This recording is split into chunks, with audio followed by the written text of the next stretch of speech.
चलिए, आनंद online classes में मैं करुणेश कुमार आप लोगों को वेलकम करता हूं। और आज जो हम आपको वीडियो अपलोड कर रहे हैं वो आपका ज्योग्राफी सेक्शंस का वीडियो है। और ये जो ज्योग्राफी सेक्शंस का वीडियो है उससे एक या दो क्वेश्चन चाहे जो भी कंपटीशन हो उसमें निश्चित तौर पे आते हैं। और स्टूडेंट को अक्सर इसमें बहुत ज़्यादा कन्फ्यूजन होता है, वो ठीक से इसको समझ नहीं पाते हैं। भले रट करके एग्जाम देने की कोशिश करते हैं लेकिन समझ में टॉपिक्स नहीं आना ही वो ठीक से क्वेश्चंस को टेक ओवर नहीं कर पाते, क्वेश्चंस को अटेम्प्ट नहीं कर पाते हैं। आज हम आपको जो मिट्टी के बारे में है, जिसको यदि हम उर्दू में कहते हैं तो इसको मिट्टी कहा जाता है, हिंदी में मृदा कहा जाता है और इंग्लिश में इसको हम लोग सॉइल कहते हैं। समझ में आ रही है बात? यानी उर्दू में मिट्टी इसको कहते हैं, जो मिट्टी शब्द है वो आपका उर्दू शब्द है और दूसरा जो मृदा है वो आपका हिंदी शब्द हुआ और सॉइल जो हो गया वो आपका इंग्लिश शब्द हो गया। तो यहाँ पे जो एक्चुअल में बात करने वाले हैं वो सॉइल के सभी भागों के बारे में बात करेंगे, सभी प्रकारों के बारे में बात करेंगे। और इस तरह से वीडियो में अपलोड किए हैं कि जिस तरह से आपका क्वेश्चंस आता है और क्वेश्चंस के पैटर्न को देखते हुए, क्वेश्चंस के पार्ट्स को देखते हुए इस वीडियो को तैयार किया गया है कि इसमें जैसे जैसे क्वेश्चंस जहां जहां से आस्क होते हैं उस ओर को हम ज्यादा ध्यान दिए हैं और उसमें ज्यादा डिस्कस करेंगे। हम यहाँ पे पार्टिकुलर मिट्टी के प्रकार के बारे में भी बात करेंगे, उनमें उनके निर्माण के बारे में कि क्या क्या उनमें तत्व पाए जाते हैं वो भी बात करेंगे। दूसरा उसमें कौन से मतलब प्लांटेशंस कर सकते हैं हम लोग उस मिट्टी के बारे में कि कैसा मिट्टी होता है, क्यों उसमें किसी तरह का कोई प्रोडक्शंस नहीं होता है, और कई तरह का फैक्ट यहाँ पे हम लोगों को नजर आएगा। और हम लोग देखेंगे आज के बाद आपको सॉइल सेक्शंस में, यानी सॉइल यदि जो वीडियो मेरा देख रहे हैं इसके बाद आपको किसी भी तरह का कोई बुक पढ़ने की जरूरत नहीं पड़ेगी, क्योंकि इसमें सभी तरह की चीजों का बात कर लिए हैं। आज यदि हम लोग बात करें कि आखिर सॉइल है क्या, तो देखिए सॉइल का है क्या, तो सबसे पहले ये समझ लेंगे कि सॉइल का निर्माण कैसे हुआ है, यानी मृदा की निर्माण कैसे हुई है, तो आप क्लियर हो जाएगा कि आखिर मिट्टी है क्या। जैसे कहा जाता है कि सॉइल का निर्माण करने में लाखों वर्ष लग जाते हैं। अब सवाल है कि देखिए, जैसे आमतौर पे आप देखे होंगे कि यदि कोई पत्थर है उसमें यदि घिसाव होता है, यानी यदि उसको रब करते हैं तो आप देखे होंगे कि रबिंग प्रोसेस, यदि पत्थर को रगड़ने बैठेंगे तो धीरे धीरे वो कमेगा और एक समय ऐसा आएगा जब वो बिल्कुल मतलब एक छोटे छोटे अंश में टूटता जाएगा और अंत में आपके पास जो अवशेष बचेंगे वो ना के बराबर बचेंगे। ठीक इस तरह से आप समझिए कि जैसे आप देखे होंगे कि यदि कहीं पे कोई ऑब्जेक्ट को रख दिए और वो क्या होता है, या किसी तरह का कोई जैसे पत्थर होता है या बर्फ होती है, बर्फ का मेल्टिंग करना तो आप लोग देखे होंगे, बर्फ धीरे धीरे पिघलता है। तो वो प्रोसेस देखिए, बर्फ का आइस का पिघलना जो हो गया वो जो एक प्रोसेस मेल्ट करना हो गया वो एक अलग धीरे धीरे प्रोसेस में होता है। और यहाँ पे मिट्टी का निर्माण भी उसी धीरे धीरे प्रोसेस में होता है और उसमें लगभग आपको इतना देख सकते हैं कि लाखों वर्ष लग जाते हैं मिट्टी के निर्माण होने में। और उसके निर्माण करने में दो तीन जो हमारे सहायक हैं वो बहुत बड़ी भूमिका निभाते हैं।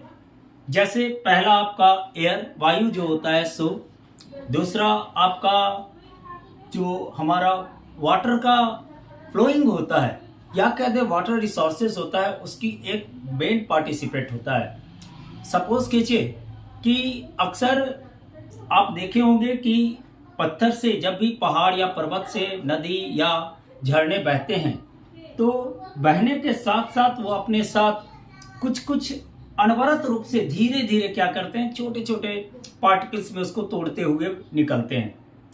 इसका एक सरल सा उदाहरण देख सकते हैं कि जैसे आप देखे होंगे कि घर में भी नल लगी हुई है और जहां पे नल, यदि अब वो बात नहीं करेंगे कि जहां मार्बल लगी हुई है, जहां आप अलग ढंग का कंस्ट्रक्शन की वो बात नहीं करेंगे, आप गांव देहात में देखोगे कि नल लगी हुई रहती है या किसी जगह पे किसी ऐसा पब्लिक प्लेस पे जो होगा वो नल लगा होगा तो वहां पे देखेंगे कि एक हल्का सा गड्ढा टाइप का जहां पे नल लगा रहता है वो हो जाता है। और वो गड्ढा जो होता है वो ऐसा नहीं है कि नल चला और तुरंत गड्ढा हो गया, वो पानी का जो बहाव पानी का प्रेशर जो आता है वो गिरता है और धीरे धीरे धीरे धीरे धीरे धीरे करते उसमें थोड़ा सा गड्ढा बना देता है। आप ऐसा गौर कीजिएगा, कहीं भी यदि नल जहाँ पे भी चल रहा है, नल हम लोग चलाते हैं, चाहे वो हैंड पंप चलाएं या किसी तरह का नल चलाएं, यदि चलाते हैं तो देखे होंगे कि वहां का एक लेयर धीरे धीरे वो लेयरिंग खत्म करता जाता है और वहां पे एक स्पॉटेड गड्ढा टाइप का बन जाता है। तो जो यहाँ पे मिट्टी का निर्माण होता है उसमें सबसे बड़ा योगदान होता है हमारे जो वाटर की जो फ्लोइंग होती है उसी की। जैसे पानी बहता है, पानी बहता गया, धीरे धीरे पानी बहा और बहते बहते धीरे धीरे उसमें छोटे छोटे कण के रूप में उसको बहाते चले जाते हैं। अब आप देख सकते हैं कि आज यदि हम 20 वर्ष पहले किसी कहीं से पानी बह रहा है देखेंगे तो कुछ और हाइट रहेगा, 20 वर्ष के बाद देखेंगे कि उसकी हाइट 1 इंच घट गई, यानी इस तरह से धीरे धीरे घटता हो जाएगा। और यानी कहने का मतलब सॉइल के निर्माण में पानी की एक महत्वपूर्ण भूमिका होती है जो मेनली पानी के बहाव के कारण होता है। ठीक है, दूसरा बात होता है हवा। हवा भी आपको सॉइल के निर्माण में या सॉइल के पत्थर को, चट्टान को ब्रेक करने में बहुत बड़ा पार्टिसिपेट करता है।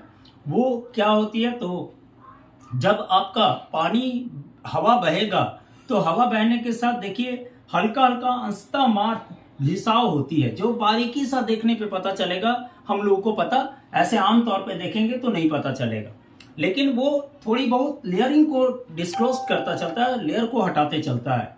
तो कहने का मतलब सॉइल का निर्माण हुआ कैसे है, तो पहला तो ठीक है चट्टान के द्वारा हुआ है, लेकिन यदि सिर्फ कह देंगे कि सॉइल में चट्टान ही होता है और चट्टान के द्वारा ही सिर्फ निर्मित है तो बिल्कुल गलत होगा।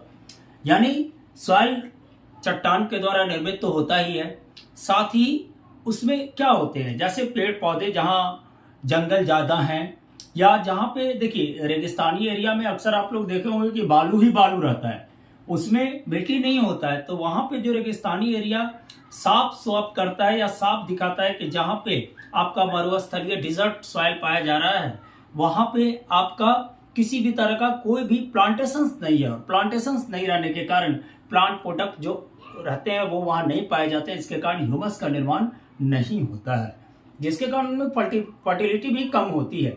लेकिन जनरली जहाँ पे वानस्पतिक वेजिटेटिव ज्यादा होता है, वेजिटेटिव का फॉर्म ज्यादा होता है, वहां पे देखेंगे कि आपका जो फर्टाइल आपका जो सॉइल होगा वो ज्यादा फर्टाइल होगा, यानी उसमें उर्वरता ज्यादा होगी। इसका मेन कॉज होता है ह्यूमस। जो भी आपका प्लांट प्रोडक्ट है वो सड़ने के बाद, गलने के बाद, उसमें कीड़ा लगने के बाद और एक लास्ट में जो रिमेन्स सबस्टांस बचता है उसी को हम लोग ह्यूमन्स कहते हैं, और वो यदि पाया जाता है सॉइल में तो फर्टिलिटी जरूर होती है। इसलिए कहा जाता है या आप आमतौर पर सोच सकते हैं कि किसी भी सॉइल की फर्टिलिटी तभी होती है जब वो वेजिटेटिव प्रोडक्ट, उसमें वेजिटेटिव रिमेन्स उसमें मिलते हैं। और ये आप खास करके जब हम अभी वर्गीकृत करेंगे और क्लासिफाइड करेंगे, उसके बारे में बताएंगे, तो आपको क्लियर होगा कि भाई मिट्टी जो होता है, जो सॉइल जो होती है, सॉइल का जो फॉर्म होता है या सॉइल का निर्माण होता है या सॉइल की फर्टिलिटी होती है, वो आपका वेजिटेटिव प्रोडक्ट पर भी निर्भर करता है। और जहाँ पे यदि वेजिटेटिव प्रोडक्ट ज्यादा मिल रहे हैं, जैसे पत्ती हो गए या अन्य तरह का कितने भी चीज हो गए, और वहां पे सड़ते गलते हैं, जहां पे आपका निर्माण ह्यूमस का होता है वो फर्टिलिटी होता है। यानी फाइनली हम एक बात कह सकते हैं कि जहां पे प्लांटेशन ज्यादा होता है वहां की सॉइल फर्टिलिटी ज्यादा होती है। लेकिन एक बात अभी हम हट करके एक और बात पे करेंगे कि जो मिट्टी का कटाव होता है उसके बारे में बात करेंगे, तो यहाँ पे फर्टिलिटी का थोड़ा सा ये भी एक कॉज निकलेगा कि आपका जो one place to another place जो प्लेसमेंट होता है, यानी मृदा की अपक्षयन होती है, तो उसमें भी आपका जो इरोजन्स होता है उसमें भी आपका पार्टिसिपेट होता है किसी की फर्टिलिटी को बनाने में। तो सबसे पहले आज हम बात करते हैं कि सॉइल का निर्माण कैसे हुआ है या सॉइल है क्या। तो देखिए मृदा क्या है, तो एक स्वतंत्र भाग है जिसमें खनिज तत्वों तथा लाया गया पदार्थ, खनिज तत्व द्वारा लाया गया पदार्थ तथा पौधों से प्राप्त कार्बनिक पदार्थ होता है। यानी दो चीज हमने कहा, जिनमें खनिज तत्वों द्वारा लाया गया पदार्थ। अब खनिज तत्व द्वारा लाया गया पदार्थ कहने का मतलब क्या, तो ये बात समझ लें कि जैसे जब भी मिट्टी का निर्माण होता है, सॉइल की फॉर्मेशन होती है, तो उसमें चट्टान का पार्टिसिपेट जरूर होता है और चट्टान के साथ कई तरह के मिनरल्स भी जा करके मिलते हैं उसमें। और वो मिनरल्स जब जा करके आपके प्लांट प्रोडक्ट से मिल जाता है तो एक्चुअल में मिट्टी का निर्माण होता है। लेकिन इसके बारे में जो जेएस ग्रैमरी साहब थे हमारे, उन्होंने स्पष्ट रूप से कहा है कि मिट्टी चट्टान नहीं है। मिट्टी क्या है भाई? चट्टान नहीं है। हाँ, चट्टान का अंश मृदा में पाया जाता है और यह एक सम्मिश्रण से बना है। सम्मिश्रण यानी इसमें कई तरह के पदार्थ पाए जाते हैं। जैसे मिक्सचर को देखे हैं कि नहीं, मिक्सचर जो बनता है तो उसमें कई तरह का प्रोडक्ट होता है। दाल भी होता है, कि आपको ड्राई फ्रूट भी मिलाए हुए रहते हैं, उसमें आपको मिर्चा भी होगा, यानी हर तरह का सम्मिश्रण होता है मृदा में, और जिसमें पूर्वज चट्टान एवं बड़ी मात्रा में खनिज एवं कार्बनिक तत्व वृक्षों से प्राप्त होते हैं। यानी कहने का मतलब मृदा क्या होता है? तो एक चट्टान नहीं है, तो क्या है भाई? एक सम्मिश्रण से बना है। ठीक है, इसमें यानी मृदा क्या है? एक मिक्सचर है। क्या होता है जिसमें पूर्वज चट्टान एवं बड़ी मात्रा में खनिज एवं कार्बनिक तत्व वृक्षों से प्राप्त होते हैं। समझ में आ रही है? अब देखिए, क्या मृदा जो देखे सॉइल जमीन के अंदर देखते हैं, आप अक्सर देखे होंगे कि बोरिंग लोग कराते हैं। तो बोरिंग जिस समय आप देखे होंगे घर में अक्सर कहीं ना कहीं बोरिंग होता है। बोरिंग जब करने बैठेगा और अपने मशीन्स को, इक्विपमेंट को डालेगा तो वो मिट्टी को कट करता है। तो कभी आपको जो ऊपर का लेयर मिलेगा वो अलग कलर का होगा, उसके बाद जाइएगा तो एक अलग कलर होगा, फिर उसके नीचे जाइएगा तो एक अलग कलर होगा। यानी ये जो कलर का फॉर्मेटेशन से दिखाता है कि मिट्टी में बहुत तरह के लेयर होते हैं। क्योंकि आप यदि अक्सर देखे होंगे कि पहले थोड़ा सा आप अलग अलग क्षेत्र में अलग अलग मिट्टी के प्रकार होते हैं। जैसे पहले ऊपर आपको थोड़ा सा ब्लैक कलर का मिट्टी मिलेगा, फिर उसके नीचे जाइएगा तो थोड़ा ब्राउनिश कलर का मिट्टी मिलेगा, फिर उसके नीचे जाइएगा तो येलो कलर का मिट्टी मिलेगा, फिर उसके नीचे जाइएगा तो थोड़ा सा येलो और ब्राउनिश का मिक्सचर मिलेगा, और फिर उसके नीचे जाइएगा तो थोड़ा सा सॉलिडिफिकेशन सिलिका टाइप का मिलेगा, यानी बालू टाइप का मिट्टी मिलना शुरू होगा। यानी आज जो उस टॉपिक्स पे बात करेंगे वो क्या होता है, तो आपका हॉरिजन्स होता है। यानी डिफरेंट मिट्टी को हम लोग डिफरेंट हॉरिजन में बांटते हैं, यानी डिफरेंट पार्ट्स में बांटते हैं, और ये हॉरिजन ही मिलेगा तो आपको बनाएगा क्या? प्रोफाइल। तो मिट्टी का कितने हॉरिजन्स होते हैं? तो देखिए, कुछ नहीं, मिट्टी के 5 हॉरिजन्स होते हैं। क्या क्या भाई? तो पहला मान लीजिए ये हमारा सॉइल है। ध्यान दीजिएगा थोड़ा सा, सिर्फ बात पे हॉरिजन्स टॉपिक्स आपका क्लियर हो जाएगा। मान लीजिए ये सॉइल है। सॉइल का हमने बोला 5 लेयर होती है, फर्स्ट, सेकेंड, थर्ड, 4, 5। ठीक है, तो 5 जो लेयर होता है उसमें कहते हैं कि सबसे पहला फर्स्ट लेयर को हम लोग कहते हैं ओ। ये जो फर्स्ट लेयर है वो ओ है। उसके बाद सेकंड लेयर है ए है, दूसरा हॉरिजन बी है, तीसरा हॉरिजन सी है, और चौथा हॉरिजन आर है। समझ में आ रही है बात? तो देखिए, ये ओ फॉर क्या? तो ऑर्गेनिक, ओ फॉर ऑर्गेनिक। इस हॉरिजन्स को हम लोग क्या कहते हैं? ऑर्गेनिक कहते हैं। ये हॉरिजन्स क्या है? तो देखिए, जो हॉरिजन्स यही फर्स्ट, सेकेंड, थर्ड, 4, 5 हॉरिजन्स हुआ, और ये जो हॉरिजन्स का शेप आप देख रहे हैं उसमें सबसे अपर लेयर जो होता है ओ होता है। ओ इसलिए कहते हैं चूंकि ये ऑर्गेनिक है, यानी ये हमारे जो वेजिटेटिव प्रोडक्ट हुए, जैसे प्लांट का लीफ हो गया, या प्लांट का अदर प्रोडक्ट हो गए, या आपका कोई लिविंग थिंग्स का डेड रिमेन्स हो गया, वो आपको इस क्षेत्र में पाया जाता है। इसलिए ये क्या कहलाता है आपका? ये ऑर्गेनिक हुआ। और इसमें क्या पाया गया? तो प्लांट रिमेन्स पाया जाता है। एक बात ध्यान दीजिएगा, प्लांट रिमेन्स पाया जाएगा, जिसके कारण क्या होता है, जब प्लांट रिमेन्स पेड़ पत्ती गिरते हैं, पेड़ों के पत्ती लीफ यदि किसी जगह पे गिरेगा तो वो धीरे धीरे सड़ता है, और सड़ने के बाद एक प्रोसेस करता है जिसके द्वारा उसकी फर्टिलिटी बनी हुई रहती है। ठीक है, दूसरा हॉरिजन ये यानी ऑर्गेनिक हो गया। अब आपको समझ में आया होगा कि सॉइल का कितने मतलब भाग होते हैं। तो सॉइल को हम लोग कितने हॉरिजन्स होते हैं? तो सॉइल का 5 हॉरिजन्स होता है। ओ हॉरिजन्स ए, बी, सी और आर। ठीक है, ओ हॉरिजन्स क्या होगा? तो ऑर्गेनिक होगा, यानी इसमें ऑर्गेनिक डेड एनिमल्स के या डेड प्लांट्स का जो भी चीज होगा, रिमेन्स क्वांटिटी होगी, सो पाई जाएगी। ठीक है, और दूसरा जो होता है वो कहते हैं उसको हम लोग ए हॉरिजन्स। अब ए हॉरिजन्स क्या है, तो देखिए इसमें तो क्या होगा भाई, प्लांट ह्यूमस हुआ यानी ह्यूमस पाया जाता है, ये आप हमेशा याद रखिएगा।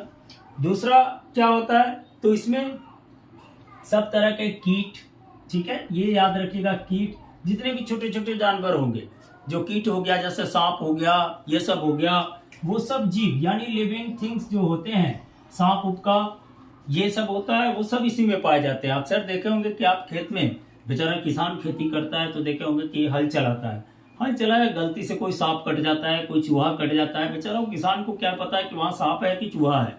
तो ये इसी प्रोफाइल में जब जुताई होती है और या खेती होती है तो इसी प्रोफाइल में हम लोग करते हैं, जिसको हम लोग क्या कहते हैं भाई, तो ये जो कहलाता है वो ए हॉरिजन्स कहलाता है। और जितने भी लिविंग थिंग्स होते हैं, इस बात को आप नोट कर लीजिएगा, जितने भी लिविंग थिंग्स हुए, लिविंग थिंग्स कहने का मतलब कीट, केचुआ, ठीक है, सांप, सब इसी हॉरिजन में पाए जाते हैं, ठीक है। सेकंड जो हुआ बी हॉरिजन्स हुआ। अब प्लांट के बारे में बात करेंगे कि प्लांट कहां तक जाते हैं इसमें। अब बी हॉरिजन हुआ जिसको हम लोग कहते हैं सब सॉइल। क्या कहते हैं इसको, तो सब सॉइल, ये बात हमेशा याद रखिएगा, बी हॉरिजन्स को हम लोग कहते हैं सब सॉइल। अब सब सॉइल और सी हॉरिजन्स को कहते हैं हम लोग बेड सॉइल, और इसको हम लोग टॉप सॉइल भी कह सकते हैं, ए को हम लोग टॉप सॉइल कहते हैं। चलिए ये भी दे दिए, ये हो गया, बी हो गया आपका सब सॉइल, और सी जो होगा वो आपका होगा सी, बी सब सॉइल हो गया, सी हो गया आपका बेड सॉइल, और आर हो गया आपका रॉक सॉइल। ये हो गई बेड सॉइल और ये हो गया रॉक सॉइल, ठीक है। देखिए प्लांट जब भी प्लांटेशंस होता है तो जो छोटे छोटे पेड़ होते हैं उनका जो छोटा छोटा प्लांट होगा वो इसमें पाया जाएगा, इसका जन्म, ठीक है। छोटे छोटे प्लांट का इसमें पाया जाएगा। जब बड़े बड़े जैसे आम का पेड़ हो गया, पीपल का पेड़ हो गया, बरगद का पेड़ हो गया, ये सब का पेड़ का ट्री का जो होगा वो आपका पाया जाएगा इस लेयर तक, सब सॉइल तक इसके पाया जाएगी। तो वो कौन सा हो गया, तो बिगर प्लांट का पाया जाएगा बेड सॉइल तक, ये सब सॉइल तक। बेड सॉइल में आपका काफी दोनों अंश होते हैं चूंकि, तो इसमें किसी तरह का कोई भी प्लांट का फॉर्म नहीं जाता है, चूंकि नीचे जाने पे सब सॉइल के बाद थोड़ा सा कंकरीला यानी थोड़ा सा सिलिका ज्यादा होती है, जिसके कारण यहाँ पे किसी तरह का नहीं हो पाता है। और ये थोड़ा रॉकी भी होता है, रॉकी कहने का मतलब पथरीला भी होते हैं, और ये बिल्कुल रॉक होता है जिसमें किसी तरह का कोई प्लांटेशन नहीं होता है। यानी कहने का मतलब कोई भी यदि बोलता है कि सॉइल के कितने हॉरिजन्स होते हैं, तो सॉइल के 5 हॉरिजन्स होते हैं। पहला हो गया ऑर्गेनिक, दूसरा हो गया टॉप सॉइल, तीसरा हो गया सब सॉइल, चौथा हो गया बेड सॉइल, और पांचवा हो गया रॉक सॉइल। हमारा जो बड़े बड़े पेड़ होते हैं, जो बड़े बड़े प्लांट होते हैं, अक्सर क्वेश्चन इस टॉपिक से आता है, बड़े बड़े प्लांट होते हैं वो आपका सब सॉइल तक उनकी प्लांटेशन जाती है। उसके बाद आपका जो छोटे प्लांट होंगे वो आपका टॉप सॉइल तक उनकी रूट जाएगी, और जो एक सबसे ऊपर पार्ट होगा वो आपका ऑर्गेनिक पार्ट होगा, जो ह्यूमस होता है। इसमें प्लांटेशंस तो नहीं, प्लांटेशंस का ये फर्टिलिटी को कायम रखता है, समझ में आ रही है। जहां पे जितना ज्यादा ह्यूमस वहां पे उतना आपका फर्टिलिटी। अब ये जब पूरा हॉरिजन्स मिल गया, ये पूरा हॉरिजन्स को हम लोग कह देते हैं प्रोफाइल, समझ रहे हैं, पूरे हॉरिजन्स को कह देते हैं हम लोग प्रोफाइल। चलिए ये तो क्लियर हो गया। यानी अभी आपको हम बता दिए सॉइल क्या है, सॉइल का बनने में क्या प्रोसेस होता है, और दूसरी बात ये कि सॉइल के प्रोफाइल में कितने हॉरिजन्स होते हैं, और कौन सा क्या चीज कहां पाया जाता है, और किस सॉइल तक हमारे प्लांट का डेवलपमेंट होता है। सेकंड टॉपिक्स के बारे में बात करते हैं कि आप अक्सर देखे होंगे कि भाई सॉइल यदि एक जगह एग्रीकल्चर कर रहे हैं तो एग्रीकल्चर करने वाले किसान लोग को देखे होंगे कि फर्टिलाइजर्स यूज करते हैं।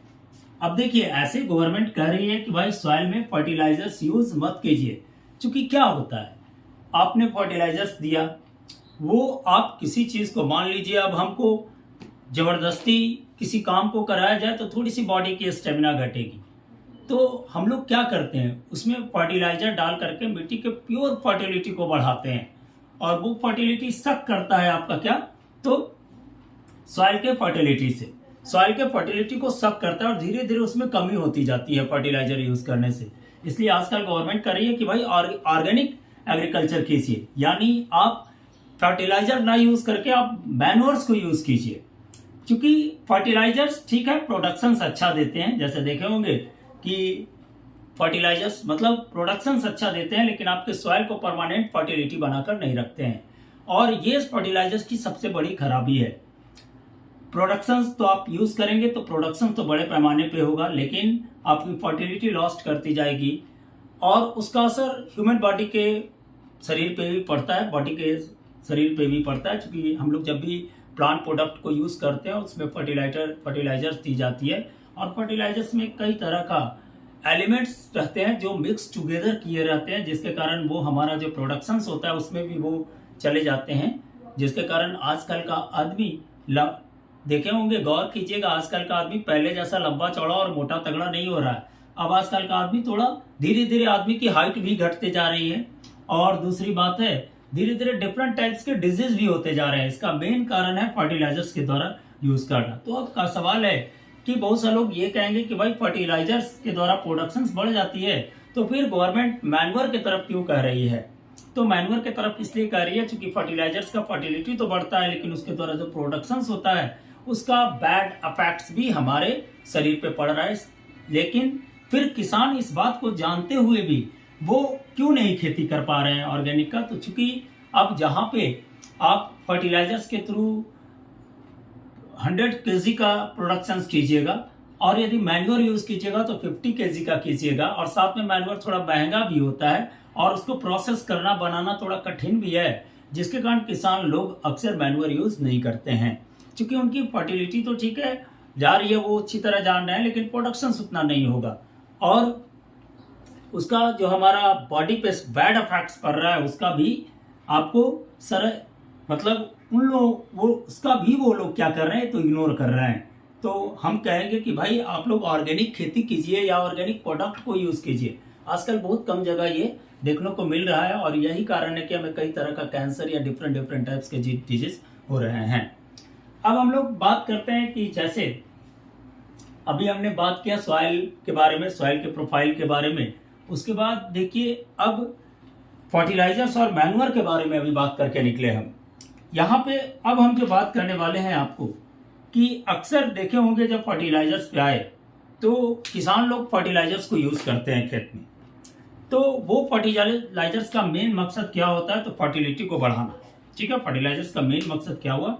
तो फर्टिलिटी को बढ़ाना।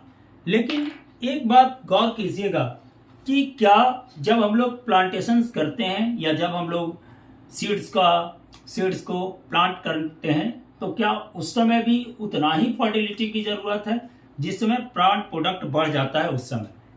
तो एक बात हमेशा याद रखिएगा कि प्लांट के लिए 3 एलिमेंट्स की जरूरत होती है। ये भी क्वेश्चंस बराबर आता है। प्लांट्स के लिए 3 एलिमेंट्स नेसेसिटीज है। पहला कौन सा? तो आप गौर कीजिएगा, पहला होता है नाइट्रोजन, दूसरा होता है फास्फोरस, और तीसरा होता है पोटासियम।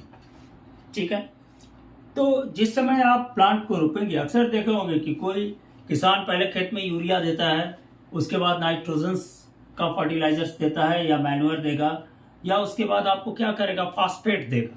जैसे डीएपी क्या है? तो फास्फेट है। ठीक है, तो किसी भी प्लांट में जिस समय आप सीडलिंग करते हैं यानी बीजारोपण करते हैं तो उस समय आपको नाइट्रोजन, फास्फोरस और पोटेशियम का रेशियो जो होता है वो NH2:2:1 होता है। अक्सर देखोगे किसान जब खेती करते हैं तो कभी कभी प्लांट देखिएगा बहुत बड़ा हो गया और प्रोडक्शन कुछ नहीं हुआ, तो इसका कॉज यही होता है, ये जो रेशियो है उसको हम लोग डिसमिस करते हैं। यानी कहने का मतलब यदि हम लोग 7 केजी फर्टिलाइजर्स ले रहे हैं तो उसमें 4 केजी नाइट्रोजन लेंगे, 2 केजी फास्फोरस लेंगे और 1 केजी आपका क्या लेंगे, पोटेशियम लेंगे। ये कब काम देता है? तो ये जिस समय आप सीड को क्या कर रहे हैं, तो बो रहे हैं उस समय, यानी सीड को क्या किया जा रहा है, तो जिस समय आप सीड को बोने जा रहे हैं यानी खेती के समय, खेती प्रारंभ करने के समय, शॉर्टकट में ये लिख दीजिए खेती प्रारंभ में। लेकिन पौधा जब वृद्धि हो जाता है और प्रॉपर ग्रोथ हो जाती है पौधे की, और वो एक तरह से अपने लाइफ साइकिल में कह सकते हैं कि वो अब अपना जो प्रोडक्ट है वो देने के लिए तैयार होते हैं, तो उसमें फिर जो हम लोग देते हैं वो एनपी का रेशियो जो होता है, एनपीके का रेशियो जो होता है वो रेशियो देते हैं हम लोग 1:2:1। यानी उस समय कह सकते हैं कि आपका पोटेशियम जो होता है वो चाहे प्लांट को जिस समय खेती प्रारंभ किए उस समय, या जिस समय आपका यदि खेती प्रारंभ किए और जिस समय आप बीज रोपण कर रहे हैं, ठीक है, तो बीज रोपण कर रहे हैं तो उस समय 1:2:1 का रेशियो होता है। कहने का मतलब एक बात आप इतना क्लियर समझ लीजिएगा कि जिस समय हम लोग बीजारोपण करते हैं उस समय नाइट्रोजन, फास्फोरस और पोटेशियम का रेशियो जो देते हैं 1:2:1 होता है। और जिस समय आपका प्लांट डेवलप हो जाती है, यानी जिस समय डेवलपमेंट आपका प्लांट हो गया और अब आपका प्लांट फल देने वाला है, उस समय नाइट्रोजन, फास्फोरस और पोटेशियम का रेशियो जो लेंगे 4:2:1 लेंगे। और यही रेशियो जब आगे पीछे हो जाता है तो उसका हमारे प्लांट पे बैड इफेक्ट्स पड़ता है, और जिसके कारण उनकी प्रोडक्शन प्रॉपरली नहीं होती है। पेड़ बहुत बड़े हो जाएंगे, प्रोडक्शन होगी नहीं, तो इसका कॉज यही है। यानी हमको इस तरह के जब भी नाइट्रोजन लेंगे तो जिस समय आप बीज को प्लांटेशन कीजिएगा, रोपण कीजिएगा, उस समय आप 1:2:1 यानी 4 kg में 1 kg नाइट्रोजन लीजिएगा, 2 kg फास्फोरस लीजिएगा और 1 kg पोटेशियम लीजिएगा। पोटेशियम का रेशियो कभी नहीं बदलता है, हमेशा वही रेशियो में रहता है, और मेनली आपका नाइट्रोजन और फास्फोरस का रेशियो इसमें चेंज करते हैं। और यही जो रेशियो यदि इधर इधर हो जाता है, यानी थोड़ा कम या ज्यादा हो गया, तो हमारी प्रोडक्शन नहीं होती है। यानी कहने का मतलब आप एक बात को आराम से गांठ बांध लेंगे कि जो भी नाइट्रोजन, फास्फोरस और पोटेशियम होता है और एनपीके होता है, समझ रहे हैं, इन दोनों का रेशियो जो होता है वो 4:2:1 और 1:2:1 के फॉर्म में होता है। और यदि इसमें थोड़ा सा भी आपका डिस्कस हुआ, थोड़ा सा भी आप इसमें डिफरेंस किए, तो आपकी प्रोडक्शन सही नहीं होगी। यानी अभी तक जो वीडियो में हम बात किए, पहला बात किए कि मिट्टी का फॉर्मेटेशन कैसे होता है, मिट्टी क्या है, मिट्टी में कितने हॉरिजन्स होते हैं, हॉरिजन्स में कितने प्रोफाइल होते हैं, और प्रोफाइल में कितने प्रोफाइल होते हैं, और प्रोफाइल में क्या क्या चीज होता है, कौन सा लिविंग थिंग्स कहाँ तक पाए जाते हैं, सांप, बिच्छू, चूहा, जो भी, वो ए हॉरिजन यानी टॉप सॉइल तक ही पाया जाएगा। उसके बाद बी को हम लोग सब सॉइल कहते हैं, और सी को हम लोग ये आपको बेड सॉइल का है, क्योंकि यहीं तक आपका प्लांट का, यहाँ से प्लांट की प्रोडक्शन नहीं होती है, यानी यहाँ से आपका सब सॉइल तक ही प्लांट की डेवलपमेंट होने में पार्टिसिपेट होता है, या फ्रूट फल अपने प्रोडक्ट देने में। उसके बाद बात की है कि प्लांट में किस किस फर्टिलाइजर्स की जरूरत होती है या मैन्योर की जरूरत होती है, तो 3 तरह का बात किया आपको, नाइट्रोजन, फास्फोरस और पोटेशियम। अब आप देखे होंगे कि किसी किसी खेत में एक ही तरह का खेती करते रहने से, यानी एक ही प्रोडक्ट को यदि उपजा रहे हैं, तो उसमें कुछ एलिमेंट्स की कमी हो जाती है। आप देखे होंगे कि अक्सर हम जैसे किसी खेत में गेहूं यदि प्लांटेशन कर रहे हैं, गेहूं का सीड ये डिस्पर्स दिए हैं, तो जब बार बार हर साल यदि गेहूं करेंगे तो धीरे धीरे 1-2 साल में आपकी प्रोडक्शन, 2-3 साल में आपकी प्रोडक्शन कम होने लगेगी। इसका मेन कारण क्या है? तो देखिए, मेन कारण है कि ये तो बात पता चल गया कि नाइट्रोजन की बहुत जरूरत होती है किसी भी प्लांट में। तो जब आप नाइट्रोजन, फास्फोरस और पोटेशियम की, तो जब एक ही तरह का प्रोडक्शन को लेते हैं, तो एक ही तरह के सॉइल के कारण वो अपना एक ही तरह का प्रोडक्ट या एक ही तरह का आपको फर्टिलाइजर्स फॉर्म का जो एलिमेंट्स होते हैं उसको यूज करते करते उसमें कमी हो जाती है, जिसके कारण क्या होता है, आपका जो प्लांट होता है वो क्या हो जाती है, तो बैरन हो जाती है, यानी लगभग वो क्या हो जाता है, तो प्लांटेशन लायक नहीं बचता है।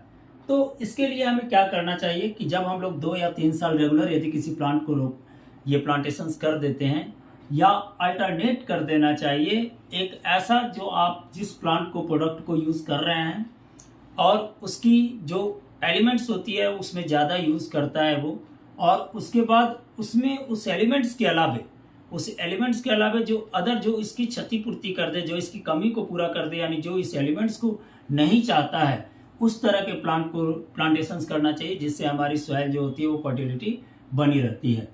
इसका सिंपल सा एग्जांपल देख सकते हैं कि फर्टिलिटी बनी रहती है, इसलिए ये बात करना चाह रहे हैं। क्योंकि जब भी सॉइल में आप फर्टिलिटी को देखे होंगे कि किसान क्या करते हैं, तो आपको 2 या 3 फसल के बाद या एक दलहन के बाद उसमें क्या की जाती है, तो एक धान की खेती के बाद, गेहूं की खेती के बाद, 1-2 साल के बाद थोड़ा दलहन का खेती जरूर करते हैं। क्योंकि पल्सेस का खेती करने से नाइट्रोजन और फास्फोरस की पूर्ति होती है। यानी इसी को कहते हैं हम लोग शिफ्टिंग एग्रीकल्चर करना। शिफ्टिंग एग्रीकल्चर क्या होती है, तो 1-2 एग्रीकल्चर के बाद फिर अलग एग्रीकल्चर, अलग प्लांट प्रोडक्ट को रोपना आपका क्या कहलाता है, तो ये प्रोसेस जो कहलाएगा सो आपका क्या कहलाएगा, तो शिफ्टिंग एग्रीकल्चर के अंतर्गत आएगी। यानी कहने का मतलब आपको हमेशा बार बार एक ही तरह के प्लांट को नहीं रोपना चाहिए, इससे आपकी फर्टिलिटी गायब होती है। और दूसरी बात हो गई कि कभी कभी आपका सॉइल जो होता है, जैसे आप पढ़े होंगे यदि, तो आप टूथ के बारे में पढ़े होंगे कि टूथ डीके जो होता है वो पीएच वैल्यू के चेंज के कारण होता है, ऐसा आप देखे होंगे। इसलिए डॉक्टर क्या करते हैं, जब भी आप किसी तरह का टीथ के बारे में प्रॉब्लम लेके डॉक्टर के पास जाते हैं, तो वो टूथ डीकेइंग प्रोसेस को समझाते हैं और उसको जांच भी लिखते हैं पीएच वैल्यू। उसी तरह से मिट्टी का भी पीएच वैल्यू क्या होता है, तो एक्सचेंज होता है, बदलता है। तो अब आप देखिएगा कि मिट्टी का जो पीएच वैल्यू कैसे चेंज होता है। तो यदि पीएच वैल्यू मिट्टी में कहा जाता है कि सॉइल में जो सॉइल का जो पीएच वैल्यू होगा,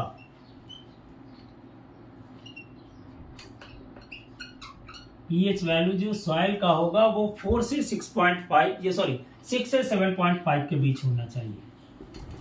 यानी ना इससे कम ना इससे ज्यादा, समझ रहे हैं। यानी सॉइल का पीएच वैल्यू जो होता है वो 6 से 7.5 के बीच होना चाहिए। और पीएच वैल्यू आपको पता है, किसी का भी यदि H+ आयंस का रेसिप्रोकल निकालते हैं, किसी का भी हाइड्रोजन आयंस का, तो हमारा क्या आता है, वो आपका पीएच वैल्यू आता है। आप देखे होंगे कि pH value equal to log, अब लॉग तो लगभग स्टूडेंट लोग बोलते ही जा रहे हैं, 1H+ का फॉर्म से निकलता है। और इस फॉर्म से ही पता चलता है कि हमारा प्लांट जो है वो क्या है। यदि इसकी वैल्यू देखिए, बॉर्डर लाइन क्या होती है 6 से 7.5, तो यानी यदि सॉइल का से पीएच वैल्यू यदि सॉइल का लेस देन 7 है तो वो क्या है, एसिडिक है, समझ रहे हैं। और यदि पीएच वैल्यू मोर देन 7 है तो वो क्या है, बेसिक है। ठीक है, पीएच वैल्यू यानी इसका भी इंडिकेटर कितना होता है, 6 से 7.5 होता है।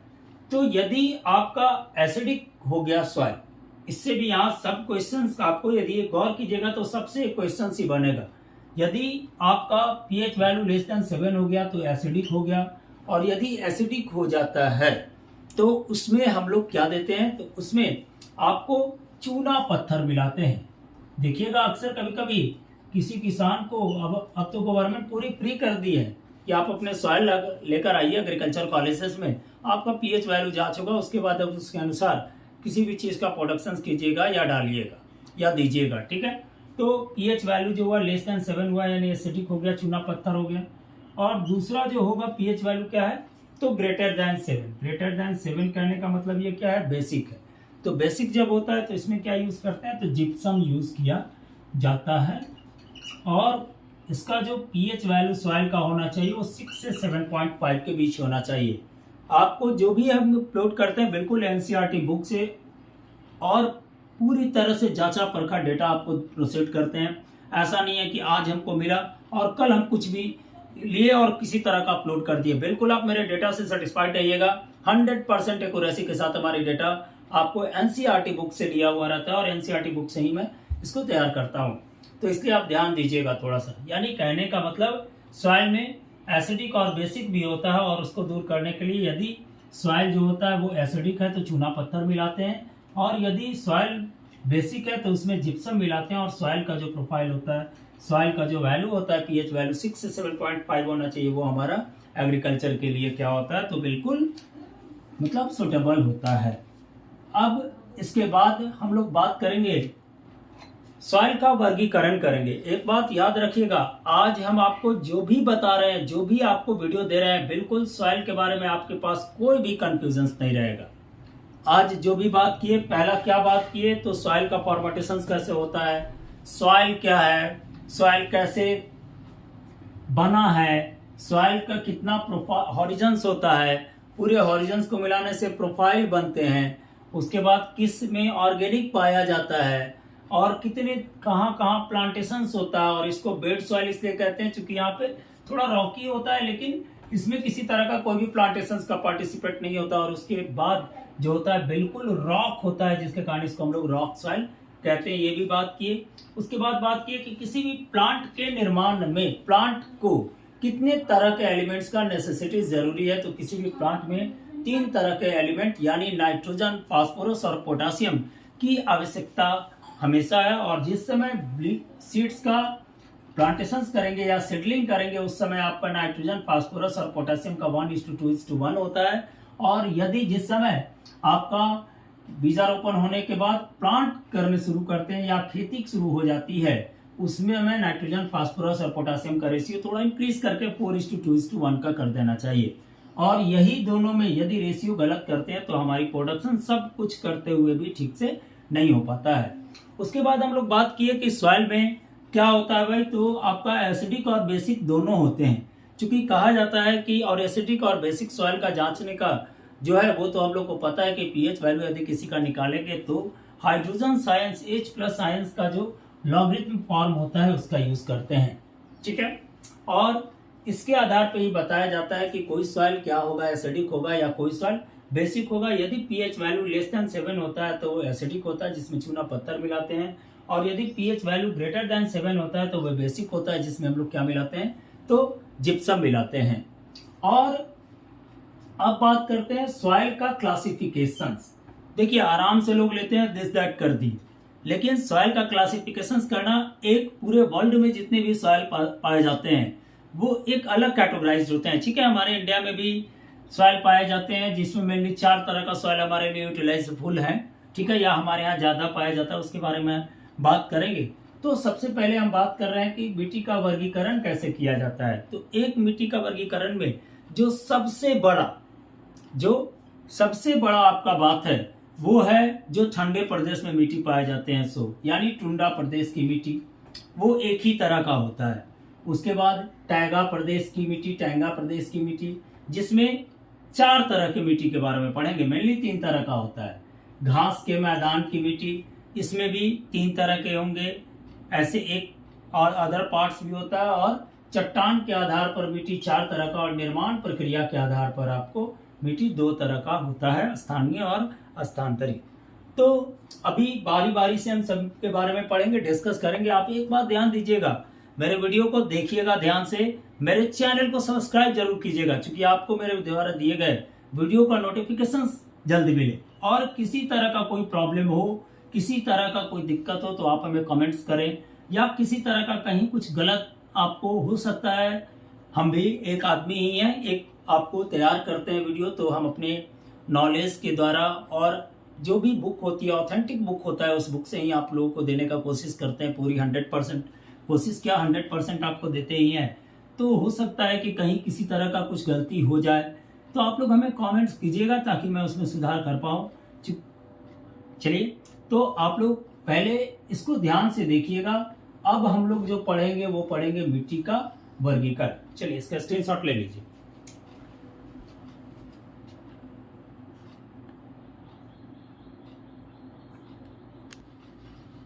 चलिए, तब हम लोग उसके पार्ट्स के बारे में पढ़ते हैं कि जैसे हम बताए कि इसको 4 या 5 भाग में विभाजित करते हैं। तो सबसे पहला पार्ट जो है वो टुंडा प्रदेश की मिट्टी है। तो ये तो पता है कि टुंडा प्रदेश में क्या होता है भाई, तो बहुत ज़्यादा ठंडा पड़ता है। और किसी भी चीज़ में, चूंकि हमारा एक बात देख लीजिए, सॉइल में हर तरह का चीज़ होता है, थोड़ा वाटरी एनवायरमेंट होता है, जिसके कारण क्या होती है उसमें, तो अत्यधिक ठंडा पड़ने के कारण उसके जो मिट्टी के कण होते हैं वो आपस में ज़्यादा कांटेक्ट किए रहते हैं, और एक दूसरे को कांटेक्ट होने के कारण अट्रैक्शंस के द्वारा बंधे रहते हैं, जिसके कारण जो टुंडा प्रदेश की मिट्टी होगी वह ठंड पड़ने के कारण ही बहुत कड़ा हो जाता है और जिसके कारण हम लोग क्या कहते हैं, खेती नहीं कर पाते, यानी जुताई नहीं होती है। और यही कारण है कि वहां वनस्पति का पूर्णतः अभाव पाया जाता है। यानी कह सकते हैं कि टुंडा प्रदेश की मिट्टी में अत्यधिक ठंड पड़ने के कारण क्या होता है कि मिट्टी का कुछ गहराई तक जमा रहता है और जिसके कारण लोग खेती नहीं कर पाते हैं। और वो क्या होता है, तो मिट्टी काफी कड़ा होने के कारण ही कृषि के लिए उपयुक्त नहीं होता है। दूसरी बात होती है कि यह पाया कहा जाता है, क्योंकि हर सॉइल के बारे में हम जरूर पढ़ेंगे कि ये पाया कैसे जाता है, क्योंकि क्वेश्चन यही से राइज होता है कि ये कहाँ पाया जाएगा, या किसी किसी क्वेश्चंस में आपको इसमें कौन कौन सा एलिमेंट पाए जाते हैं या कंपाउंड पाए जाते हैं, या ये क्यों फर्टाइल नहीं है, या इसमें क्या क्या चीज का प्रोडक्शन कर सकते हैं। ये 4 चीज का सब टॉपिक्स पे जितने भी मिट्टी के प्रकार होंगे उसमें बात करेंगे। जैसे टुंडा प्रदेश का जो मिट्टी है वो आपको ठंडे प्रदेशों में ही पाया जाता है, जैसे कहने का मतलब उत्तरी रूस हो गया, उत्तरी साइबेरिया, ग्रीनलैंड, कनाडा तथा चिली में ये मिट्टी पाई जाती है। दूसरा बराबर क्वेश्चन आता है कि आखिर इसमें वनस्पति का पूर्ण अभाव क्यों होता है, तो अत्यधिक ठंडा पड़ने के कारण इसके मिट्टी के कणों के बीच जो अट्रैक्शन फोर्स होती है बहुत ज्यादा होती है, जिसके कारण ये आपस में बहुत मजबूती से जकड़े रहते हैं और ये काफी कठोर हो जाते हैं। तीसरा बात जो है, आखिर यह कैसा दिखाई देता है, तो इसमें चिकनी मिट्टी भी पाई जाती है और चिकनी मिट्टी एवं लोहे के अंश के कारण ही सीमेंट की तरह यह कठोर होता है, जिसके कारण जुताई संभव नहीं होती है। दूसरा देखिए, हर चीज में वाष्पीकरण होता है। आप एक बार देखे होंगे, जब बारिश का मौसम होता है, पानी पड़ता है, तो हमारे यहाँ बारिश होने के बाद जब समाप्त होती है तो गर्मी बहुत ज्यादा होता है और ये संकेत यही देता है कि वाष्पीकरण की प्रोसेस हमारा सॉइल करता है। तो जब इसमें चूंकि वाष्पीकरण का प्रोसेस नहीं हो पाता है, काफी कम मात्रा में हमारा इवोपोरेशन प्रोसेस होता है सॉइल से, जिसके कारण इसमें क्या किया जाता है, तो ये क्या होता है, तो दलदल के रूप में भी कहीं कहीं पाया जाता है। समझ रहे हैं, वाष्पीकरण की प्रोसेस नहीं होगी तो जो आपका मिट्टी के अंदर, सॉइल के अंदर जो भी आपका वाटर है वो इवापोरेट नहीं हो पाएगा, जिसके कारण उसी मिट्टी के पास रह जाएंगे और इसीलिए ये दलदल क्षेत्र इसमें पाए जाते हैं। और अक्सर क्वेश्चन आता है कि दलदल क्षेत्र किस मिट्टी में पाए जाते हैं, तो टैंगा प्रदेश की मिट्टियां में दलदल क्षेत्र पाई जाती है।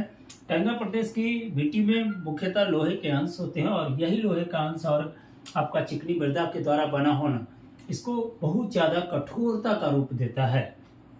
समझ में आ गई, यानी टुंडा प्रदेश का मिट्टी हो गया, ठंडा पड़ेगा, इसमें प्लांटेशन नहीं होगा क्योंकि ठंडा बहुत ज्यादा पड़ता है। दूसरा पार्ट जो हम लोग वर्गीकृत करेंगे वो करेंगे टैंगा प्रदेश। टुंड्रा के बाद टैंगा प्रदेश की मिट्टियां, जिसमें 3 तरह के मिट्टी के बारे में पढ़ेंगे। पहला पोडजॉल मृदा, दूसरा लाल या लैटराइट मृदा और तीसरा पीली मृदा। तो सबसे पहले पोडजॉल। तो पोडजॉल 2 शब्द से बना है, पोड और जोल।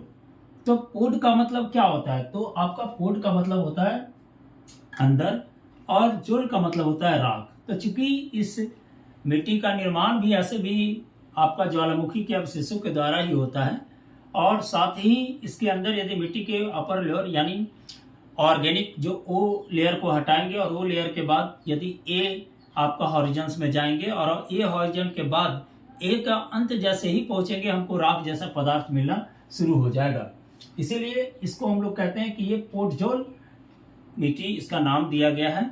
और पोडजॉल मिट्टी मुख्यतः 2 शब्द से बना, पोड और जोला। पोड का मतलब होता है गहराई में, भीतर में, और जोला का मतलब होता है राख, यानी इस मिट्टी के भीतर में राख पाया जाता है, इसके कारण इसको हम लोग पोडजोला मिट्टी कहते हैं। यह जब मिट्टी जो होता है यदि इसको बिल्कुल बाहर निकालकर धूप में सुखा देंगे तो वो किस रंग का हो जाएगा, तो सफेद या भूरे रंग का राख के समान होता है इसका रंग। यह कहाँ पाया जाता है, तो इस मिट्टी में उत्तरी चीन, दक्षिणी जापान एवं एशियाई देशों में ये मिट्टी पाए जाते हैं। इसमें लोहा, पोटास एवं अन्य खनिज एवं ह्यूमस की प्रचुरता के कारण ये क्या होता है, तो उपजाऊ होता है। इसमें सबसे ज्यादा ह्यूमस पाई जाती है। ह्यूमस के कारण क्या होता है, आपकी इसमें फर्टिलिटी होता है। हम बताए थे कि ह्यूमस जिस सॉइल में पाया जाएगा वो सॉइल क्या होगा, तो बिल्कुल आपका फर्टिलाइज होगा। और इसी फर्टिलिटी के कारण इसमें गेहूं एवं जौ की खेती की जाती है। समझ में आया। यानी पहला जो पार्ट हम लोग बात किए टुंडा प्रदेश की मिट्टी के बारे में बात किए, चूंकि ये ठंडा प्रदेश था तो इसलिए इसकी मिट्टी कड़ा होता है। कड़ा होने के कारण इसमें जुताई नहीं हो पाती है, जुताई नहीं होने के कारण इसमें खेती नहीं होता है। बात समझ रहे हैं। और कड़ा होने का मेनली कारण क्या है, तो इसमें चिकनी मिट्टी पाया जाता है और साथ में इसमें लोहे के अंश भी होते हैं।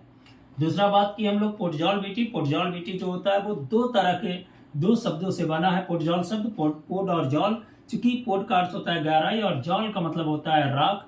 और चूंकि जमीन किसके भीतर है, जो इस मिट्टी जिस क्षेत्र में पाया जाता है इसके भीतर जाने पर राख के समान हो जाता है, जिसके कारण ही राख के समान भुरभुरा पाया जाता है, जिसके कारण इसको क्या कहा जाता है, तो पोटजॉल मिट्टी कही जाती है। इसमें क्या होता है भाई, तो लोहा, पोटास एवं अन्य खनिज पाए जाते हैं, जिसके कारण ये क्या होता है, बहुत ज्यादा फर्टिलिटी होता है, ह्यूमस आदि पाए जाते हैं, इसके कारण ये बहुत ज्यादा फर्टिलिटी होता है। और साथ ही इसमें चूंकि फर्टिलिटी और गेहूं और जौ के लिए लोहा का अंश आपके लिए आवश्यक है, इसलिए गेहूं और जौ की खेती आराम से की जाती है। इसके बाद सेकंड जो आता है आपका टैंगा प्रदेश की मिट्टी में, वो लाल मिट्टी और लैटराइट मिट्टी, जो हमारे यहाँ भी पाई जाती है। ठीक है, लाल मिट्टी हमारे यहाँ भी पाया जाता है। तो लाल मिट्टी क्यों लाल है, तो लाल मिट्टी लाल इसलिए है क्योंकि उसमें लोहे का अंश है।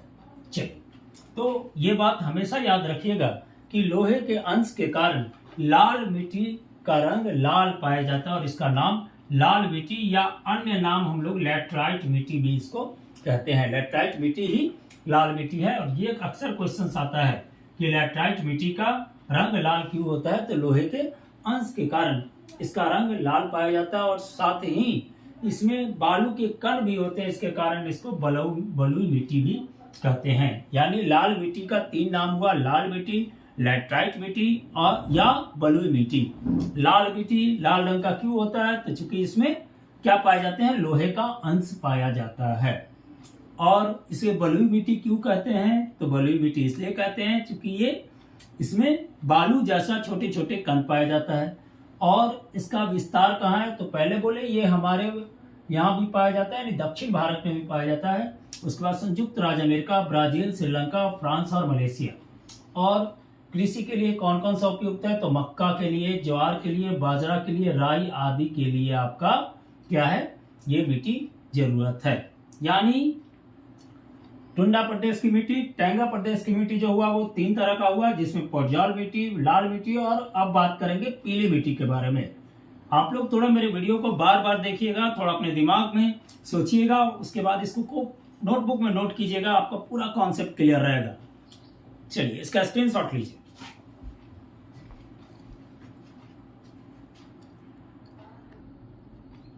चलिए तो आप बात करते हैं पीली मिट्टी के बारे में। देखिए यह पीला रंग का होता है और मुख्यतः चूंकि इसमें थोड़ा सा सल्फर का अंश पाया जाता है, जिसके कारण इसका रंग जो होता है वो पीला होता है। लेकिन वास्तविकता इसका रियलिटी तो नहीं कह सकते हैं, लेकिन थोड़ी सी जो पीला होने का बात है वो आपका सल्फर के कारण ही इसके रंग जो होती है वो पीला होता है। साथ ही इसका विस्तार कहाँ होगा, तो इसका विस्तार संयुक्त राज्य अमेरिका और आपका उत्तरी ऑस्ट्रेलिया, फ्रांस, चिली आदि देशों में इसका विस्तार है। इसमें कमी किस चीज की होती है, तो कमी जो होता है वो वनस्पति यानी ह्यूमस का नहीं होता है, वनस्पति का सड़ा गला अंश इसमें नहीं होता है। पोटास, फॉस्फेट एवं नाइट्रोजन की कमी होती है, यानी जो भी मृदा के लिए आवश्यक NPK एलिमेंट्स हैं वो इसमें नहीं पाए जाते हैं और इसके कारण ही ये ज्यादा उपजाऊ नहीं है। और उसमें लोहे का अंश अधिक है, जिसके कारण यह मिट्टी हल्की पीले रंग, पतली एवं बंजर होती है और लोहे का अंश इसमें अधिक होता है। साथ ही इसमें मक्का व राई की खेती की जाती है। ठीक है, एक बात याद रखिएगा, इसमें जो मेनली किस चीज का होता है, तो लोहे का अंश इसमें भी अधिक होता है और साथ में हल्की पतली होती है एवं बंजर होता है। और यानी अभी तक जो हम लोग पढ़े उसमें यही देखे कि जो टुंड्रा प्रदेश की घास के मैदान की मिट्टियां थी वह तीन तरह की हुई, स्टैप भूरी मिट्टी, काली मिट्टी और आपका पीली मिट्टी। अब हम लोग बात करेंगे जो घास के मैदान की मिट्टी होती है सो, तो घास के मैदान की मिट्टी जो होगी आपकी, पीली मिट्टी तक मैं बात कर दिया आपको। अब बात कर रहा हूँ घास के मैदान, यानी क्या क्या बात किया आपको, फिर से एक बार रिविजन्स कर देते हैं, आपको बता देते हैं कि टैंगा प्रदेश की मिट्टी में पोटजॉल मिट्टी और आपका लाल मिट्टी और तीसरा पीली मिट्टी होता है। अब हम लोग बात करेंगे घास की मैदान की मिट्टी, जिसमें घास के मैदान की मिट्टी को कहते हैं कि ये 3-4 तरह का होता है मेनली। पहला होता है स्टैपी भूरी मिट्टी, चूंकि इसमें स्टैप यानी छोटे छोटे घास के जो मैदान होते हैं वो बहुत ज़्यादा पाए जाते हैं। दूसरी काली मिट्टी, और तीसरा आपका होता है चेस्टनट मिट्टी, और चौथा जो होता है मरुस्थलीय मिट्टी।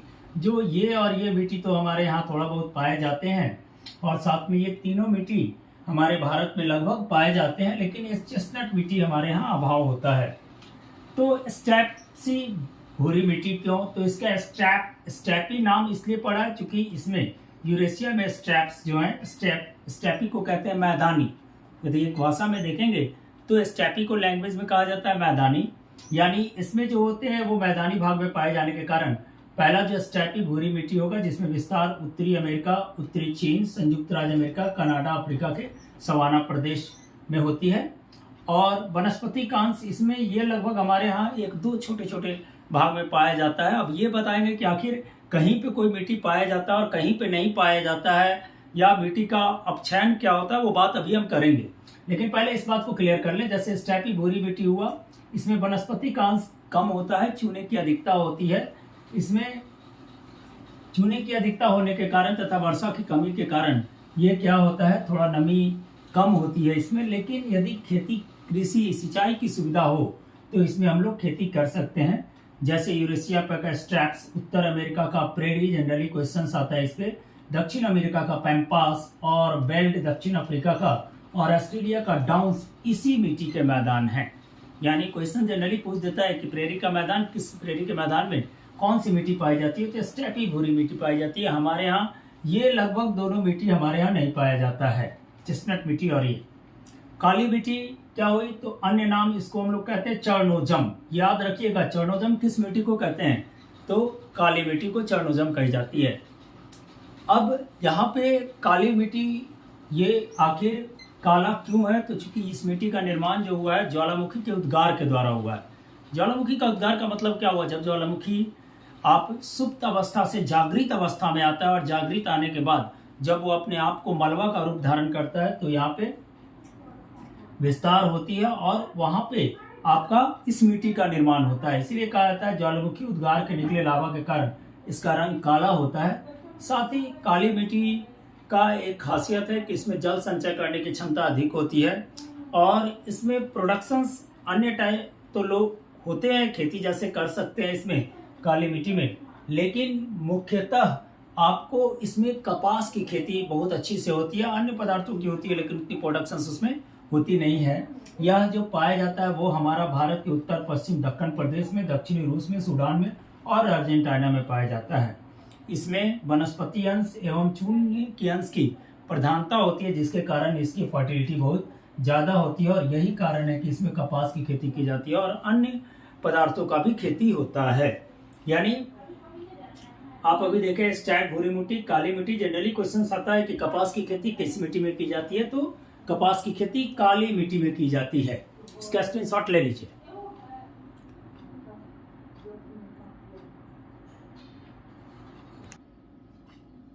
चलिए, तो अब बात करते हैं मूल चट्टान के द्वारा निर्मित मिट्टी का।